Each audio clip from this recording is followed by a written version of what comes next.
Hello friends, வணக்கம். இது வந்து ஒரு 5 rupees commemorative coin, nickel brass coin. ஆக்சுவலாக இந்த காயின் வந்து ஒரு நார்மலான கிடைக்கக்கூடிய காயின் தான். இந்த காயினுக்கு ரொம்ப பெரிய விலையெல்லாம் கிடையாது. ஒரு வேளை யூஎன்சி கண்டிஷனாக இருந்தால் ஒரு 30 ருபீஸ்க்கு நீங்கள் வாங்கலாம். பட் இதில் உள்ள இன்ஃபர்மேஷன் இருக்கு இல்லையா, டாக்டர் ராஜேந்திர பிரசாத் அவர் வந்து ரொம்ப ரொம்ப ரொம்ப ரொம்ப இம்பார்ட்டண்ட்டான ஒரு தலைவர். அவரை பற்றி தான் இன்றைக்கி வீடியோவில் பார்க்க போகிறோம். ஸோ காயினை விட காயினில் உள்ள டாக்டர் ராஜேந்திர பிரசாத் அவங்களுடைய வேல்யூ தான் இன்றைக்கி பார்க்க போகிறோம். வீடியோ மட்டும் ஸ்கிப் பண்ணாமல் பாருங்கள். ஆக்சுவலாக இவர் வந்து என்னென்னா முதல்ல உள்ள நம்மளுடைய இந்தியாவின் முதல் குடியரசுத் தலைவர் இவர் தான் ஃப்ரெண்ட்ஸ். ஸோ அந்த பெருமை இவருக்கு இருக்குது. இவர் அதுக்கப்புறம் பார்த்திங்கன்னா இந்திய விடுதலை சுதந்திரத்துக்காக போராட்டம் பண்ணாங்கள்ல, அதில் ஒரு தலைவர் இவர். அதில் முக்கியமாக வந்து பார்த்திங்கன்னா காந்தியோட கொள்கையில் ரொம்ப ஈடுபாடு அதிகமாகி அவர் கூட சேர்ந்து நிறைய போராட்டம் பண்ணியிருக்கிறாரு. ஸோ இந்த மாதிரி சிறப்புகள் இருக்குது. அதுக்கப்புறம் பார்த்திங்கன்னா இவருடைய சின்ன வயசுன்னு பார்த்திங்கன்னா இவருக்கு வந்து சின்ன வயசில் வந்து ராஜன் தான் எல்லாருமே கூப்பிடுவாங்களாம். அதாவது அவங்க ஃப்ரெண்ட்ஸு, அவங்க ரிலேட்டிவ்ஸு எல்லாருமே அந்தளவுக்கு ஒரு ராஜா மாதிரி வாழ்ந்தோன்னு வச்சுக்கோங்களேன். நல்ல மனுஷன் அந்த மாதிரி. அதுக்கப்புறம் பார்த்திங்கன்னா 12 வயசில் வந்து இவருக்கு கல்யாணம் பண்ணிட்டாங்க. ராஜவன்சி தேவின்றவங்கள வந்து கல்யாணம் பண்ணி வச்சுட்டாங்க. நீங்கள் நினச்சி பாருங்கள் ஃப்ரெண்ட்ஸ், 12 வயசில் ஒரு மனுஷனுக்கு கல்யாணம்னா அது எவ்வளோ பெரிய விஷயம் இல்லை. ஒரு ஃபேமிலியை ரன் பண்ணி அப்போல்லாம் என்ன தெரிஞ்சிருக்குன்னு தெரியல, எப்படி வாழ்ந்தாங்கன்னு எனக்கு தெரியல. ஸோ 12 வயசில் அது ஒரு பெரிய ஒரு சுவாரஸ்யமான விஷயம். அதுக்கப்புறம் பார்த்திங்கன்னா இவர் ஆக்சுவலாக வந்து ஒரு சயின்ஸ் ஸ்டூடெண்ட். இவர் ஸ்டடீஸ்லாம் இவருடைய டிகிரியெல்லாம் பார்த்திங்கன்னா பிரமிக்க வைக்கும், அந்த அளவுக்கு இருக்குது. ஆக்சுவலாக இவர் வந்து ஒரு பேசிக்காக வந்து ஒரு சயின்ஸ் ஸ்டூடெண்ட். ஆனால் எம்ஏ எக்கனாமிக்ஸ், அதாவது இளநிலை பட்டம் இல்லை, முதுகலை பட்டம், பொருளியல் துறையில் வந்து முதுகலை பட்டம் பயின்றவர் கல்கத்தா யூனிவர்சிட்டியில். அதுக்கப்புறம் பார்த்திங்கன்னா நிறைய எஜுகேஷ்னல் இன்ஸ்டிடியூஷனில் வந்து டீச்சராக ஒர்க் பண்ணியிருக்கிறார்.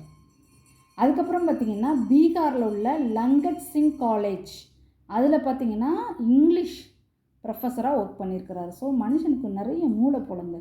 அதுக்கப்புறம் பார்த்திங்கன்னா நிறைய, அதாவது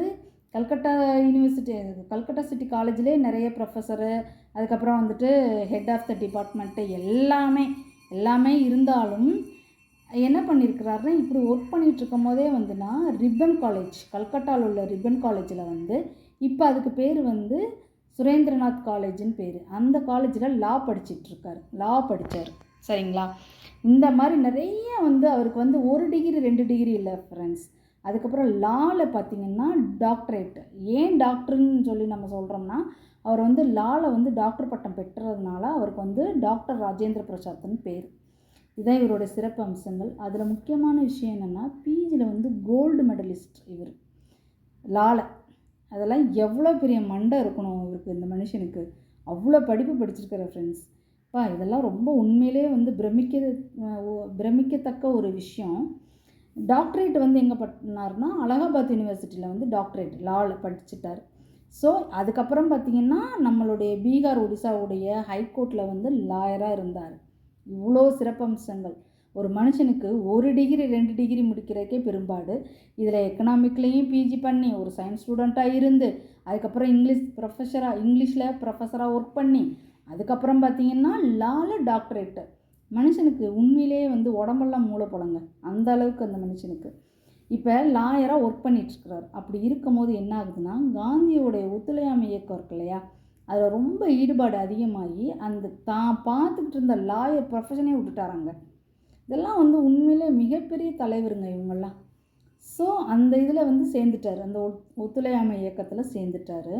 அதுக்கப்புறம் பார்த்திங்கன்னா வெள்ளையனே வெளியேறு இயக்கம், அதில் வந்து 1942 கைது செய்கிறாங்க. இவரை கைது செஞ்சு 1945 வெளியிடுறாங்க, அவரை விடுதலை பண்ணுறாங்க. இதுக்கிடையில் வந்து காந்தியோட ஆசிரமத்தில் பார்த்திங்கன்னா ஆக்சுவலாக நம்மலாம் கொஞ்சம் நல்லா படித்து ஒரு நல்ல ப்ரொஃபஷனில் இருந்தோம்னு வச்சுக்கோங்களேன், இந்த நார்மலாக வந்து இந்த பொது சேவைன்னு ஒன்று வரும் இல்லையா, அதாவது பொது சேவையில் ஈடுபடும் போது சிம்பிளான லைஃப்னு ஒன்று வரும் தெரியுங்களா, அதில் வந்து நம்மலாம் வந்து அந்த அளவுக்கு இருப்போமான்னு தெரியாது. பட் இந்த மனுஷன் காந்தியினுடைய கொள்கைனால் ரொம்ப ஈர்க்கப்பட்டு அந்த ஆசிரமத்தில் நம்ம ரெஸ்ட் ரூம் கிளீனிங்லேருந்து, வெசல்ஸ் கிளீனிங்லேருந்து, ஃப்ளோர் கிளீனிங்லேருந்து அவ்வளோ இந்த மனுஷன் பார்த்துருக்காரு. இதெல்லாம் உண்மையிலே இந்த மனுஷனெல்லாம் வந்து கையெடுத்து கும்பிடணுங்க, அந்த அளவுக்கு நல்ல தலைவராக இருந்திருக்கிறாரு. அதுக்கப்புறம் பார்த்திங்கன்னா 1946 இந்திய அரசியலமைப்பில் வந்து தலைவராக இருக்கிறாரு. 1947 காங்கிரஸ் கட்சியினுடைய தலைவர். இதில் முக்கியமான விஷயம் கவனிக்கணும் என்னென்னா, காங்கிரஸோட தலைவரை வந்து 3வது தடவை இவரை தலைவராக தேர்ந்தெடுக்காங்க. அது எப்பேற்பட்ட தலைவராக இருந்திருக்கணும் பாருங்கள். அதுக்கப்புறம் 1950 வந்து ஃபஸ்ட்டு குடியரசுத் தலைவர், அதாவது இந்தியா குடியரசு ஆனதுக்கப்புறம் 1952லேருந்து 57, 57லேருந்து 62. So 2 time. இது ஒரு மிகப்பெரிய சிறப்பு. கிட்டத்தட்ட 10 வருஷம் 2 தடவையும் இவர் தான் வந்து இந்திய குடியரசுத் தலைவராக இருந்திருக்காரு. இவ்வளோ சிறப்புகள் இந்த மனுஷனுக்கு உண்டு. இதில் இன்னொரு முக்கியமான விஷயம் என்னென்னா, காந்தியினுடைய அழைப்பை ஏற்று இவர் என்ன பண்ணியிருக்கிறாரு, அவங்களுடைய பையன் வந்து ஆங்கிலேய கல்விக்கூடத்தில் படிச்சிட்ருக்கிறவரை வந்து காந்தி சொன்னாருன்ற ஒரே காரணத்துக்காக அந்த கல்விக்கூடத்தை விட்டு வெளியேற்றிட்டார் தான் சொந்த பையனை. ஸோ இந்த மாதிரி தன்னலமற்ற தலைவர்கள்லாம் எப்படி இருப்பாங்கன்னு எனக்கு தெரியல. எனக்கு ரொம்ப ஆச்சரியமாக இருக்குது. அந்த காலத்தில் இப்படிலாம் இருந்திருக்காங்க பாருங்கள்.